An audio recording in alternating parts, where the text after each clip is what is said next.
시청자 여러분 안녕하십니까? 한 주간의 한인사회 주요 뉴스를 정리해드리는 KBN 뉴스 주간 브리핑입니다.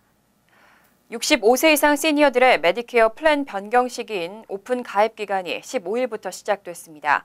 12월 7일까지 계속되고 변경된 플랜은 내년 1월 1일부터 적용됩니다. 메디케어 가입자들은 플랜 변경 전에 프리미엄 상승, 커버리지 변경, 커버리지에 대한 만족 여부 등을 종합적으로 고려해 현재 플랜을 유지하거나 변경하면 됩니다. 해당 기간에는 전통 메디케어에서 어드밴티지 플랜 파트 C로 변경이 허용되며 파트 C 안에서 다른 플랜으로의 이동도 가능합니다. 민간 보험회사가 운영하는 파트 C는 현재 국내 전체 메디케어 수혜자 중 30%가량이 가입돼 있습니다. 메디케어 어드밴티지는 데이케어 센터, 홈케어 서비스까지 커버해주게 돼 많은 시니어들이 오리지널 메디케어에서 어드밴티지로 이전을 고려하게 될 것으로 업계에서는 기대하고 있습니다. 메디케어 어드밴티지는 내년 1월부터는 샤워실 손잡이, 의사 방문 시 라이드, 한의사 침치료, 마사지 치료 등도 보험에서 커버해주게 돼 이용자들이 크게 늘 것으로 보입니다. 메디케어는 최소 10년 동안 일해 메디케어 텍스를 낸 후 65세 이후 저렴한 의료비를 내고 큰 의료 혜택을 이용할 수 있는 정부 건강보험으로 꼽히고 있습니다. 연방 메디컬 센터는 오늘부터 이용 가능한 플랜 찾기 사이트를 통해 투약과 진료 등 시니어 각자의 상황에 맞는 집코드별 플랜 내용과 가격을 비교해 볼 수 있도록 안내하고 있습니다. 뉴욕주 742명 유권자를 대상으로 진행한 설문조사에서 48%가 그린라이트법에 찬성한다고 대답했습니다. 처음으로 법에 찬성한다는 의견이 반대 의견을 넘었는데 반대 의견이 과반수 아래로 떨어진 것도 처음입니다. 지난주 시에나 칼리지의 설문조사 결과에 따르면 서류 미비자에게 운전면허를 발급하는 법에 찬성하느냐는 질문에 응답자의 48%가 찬성한다고 답했으며 반대 47%, 모른다는 6%로 나타났습니다. 이는 찬성하는 뉴욕 주민이 반대하는 주민보다 처음으로 더 많아진 것입니다. 지난달에는 찬성 여론이 45%, 반대가 50%였으며 반대 여론은 처음으로 50% 아래로 떨어졌습니다. 찬성 응답에는 민주당 소속 유권자의 71%, 공화당 소속 유권자의 12%가 답했으며 반대에는 민주당이 25%, 공화당이 81%의 응답률을 보였습니다. 인종별로는 백인 37%, 흑인 77%, 히스패닉 73%가 찬성했고 백인 57%, 흑인 21%, 히스패닉 21%가 반대했습니다. 뉴욕 이민자연맹 스티븐 최 사무총장은 주민들이 드디어 서류 미비자들에게 운전면허증을 발급하는 것이 도로를 더욱 안전하고 커뮤니티를 강화시킨다는 것을 깨닫고 있다고 전했습니다. 지난 6월에 뉴욕주 의회를 통과해 주지사 서명을 받은 그린라이트법은 오는 12월 14일 발효되며 뉴욕주는 미국에서 서류 미비자들에게 운전면허증을 발급하는 13번째 주가 됩니다. 영주권 발급을 제한하는 새 공적부조 규정 시행이 15일부터 시행될 예정이었는데요. 연방법원이 시행 중단 가처분 결정을 내렸습니다. 최종 판결이 내려지고 새 규정 시행까지는 다소 시간이 걸릴 것으로 보입니다. 연방법원 맨하탄 남부지법 조지 다니엘스 판사는 지난주 새 규정이 영향을 받는 사람들에게 돌이킬 수 없는 피해를 줄 것이라며 공정성과 정의를 기반으로 시행 중단 가처분 결정을 내린다고 밝혔습니다. 법무부는 즉각 항소할 것으로 예상되지만 이번 판결로 피고와 원고의 구두 변론을 거쳐 정책이 시행되기까지는 다소 시간이 걸릴 것으로 보입니다.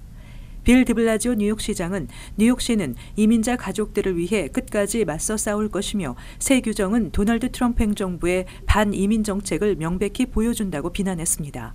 한편 새 공적 부조 시행과 관련해 한인들을 포함한 이민자들의 문의가 이어지고 있는데 민권센터와 이민자 보호교회, 뉴욕 이민자연맹 등 비영리 단체와 뉴욕시 각 보로청들이 정책 시행일을 앞두고 설명회 등을 통해 적극적으로 상담 활동에 나서고 있습니다.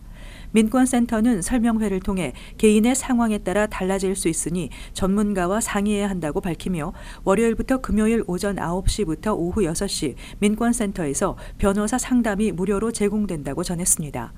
또 뉴욕시 정부 311에 전화해 공적 부조라고 말하면 한국어로도 무료 법률 지원을 받을 수 있습니다. 불법 체류 청소년 추방유예 프로그램 폐지위원회에 대한 연방 대법원의 심사가 11월 진행될 예정이죠. 도널드 트럼프 대통령이 다카 수혜자들에 대한 구제 용의 의사를 재차 밝혔습니다. 트럼프 대통령은 지난주 트위터를 통해 연방 대법원이 다카 프로그램 폐지 허용을 판결한다면 연방의회에서 이른바 드리머를 보호 구제하는 합의안을 만들 수 있을 것이라고 말했다고 로이터 통신이 보도했습니다. 이 같은 언급에 대해 의회 일각에서는 트럼프 대통령이 다카 수혜자 구제안을 합의하는 대신 행정부가 추진하는 이민 개혁안에 대한 협상 제안으로 해석하고 있습니다. 트럼프 대통령은 2017년 9월 행정명령을 통해 다카 폐지를 선언했지만 연방 법원에 의해 제동이 걸렸으며 이에 연방 법무부가 불복하면서 결국 대법원의 최종 판결을 앞두고 있습니다. 연방 대법원의 다카 재판 심리는 다음 달 12일 시작해 내년 봄쯤 최종 판결이 날 것으로 예상됩니다. 연방 이민당국은 현재 기존 다카 수혜자들에 대한 갱신 신청은 접수하고 있지만 신규 접수는 받지 않고 있습니다. 지난 4월 기준 전체 다카 수혜자는 70만 명으로 추산되며 그중 한인 6,620명으로 아시안 가운데 가장 많았습니다. 뉴욕주에 올해 처음 조기 투표가 도입돼 오는 26일부터 실시됩니다.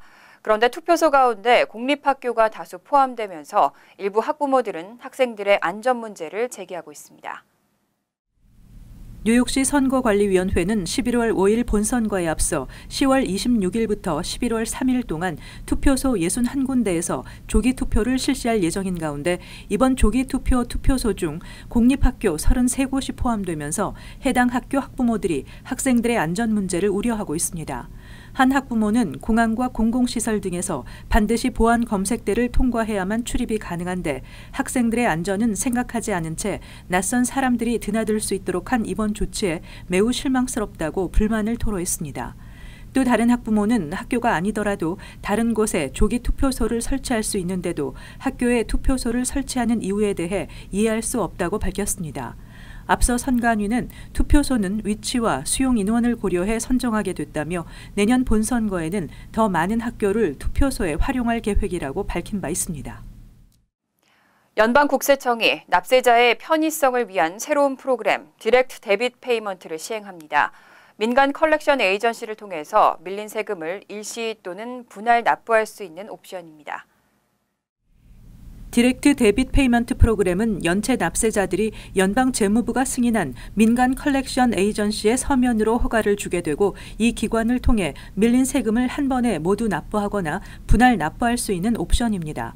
이 프로그램을 원하는 납세자들은 컬렉션 에이전시의 납부 일정과 은행 계좌 정보 등이 담긴 서류를 우편이나 팩스로 보내고 컬렉션 에이전시는 납세자에게 해당 프로그램 내용과 연방 재무부의 승인 확인 서한을 다시 보내게 됩니다.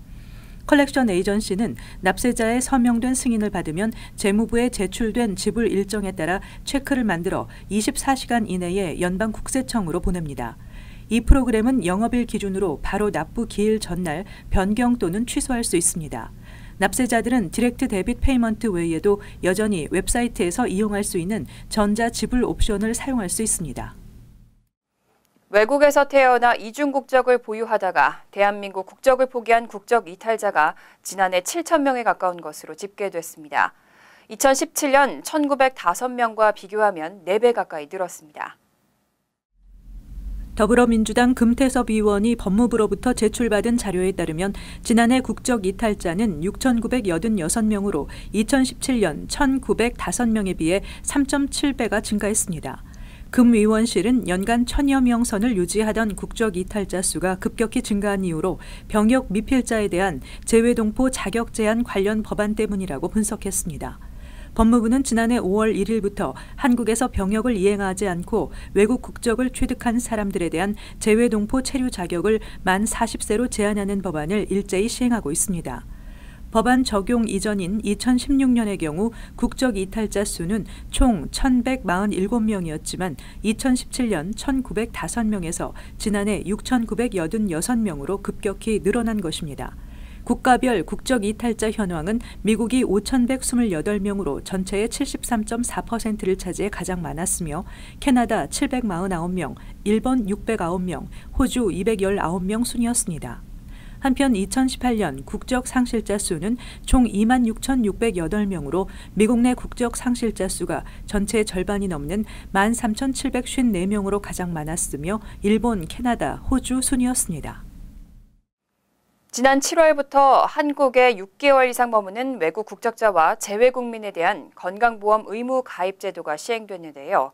1개월여 만에 50만 명의 외국인 및 재외국민이 가입했습니다. 건강보험공단이 국회에 제출한 자료에 따르면 지난 7월 16일 한국 체류 6개월 이상 외국인의 건강보험 당연 적용제도 시행 후 50만 1,705명의 외국인과 재외국민이 건강보험에 가입했습니다. 국적별로는 중국이 18만 6,610세대로 가장 많았고 다음이 우즈베키스탄 12,195세대, 미국 1,850세대였고 이어서 베트남, 한국계 러시아인, 캄보디아, 카자흐스탄 등의 순으로 나타났습니다.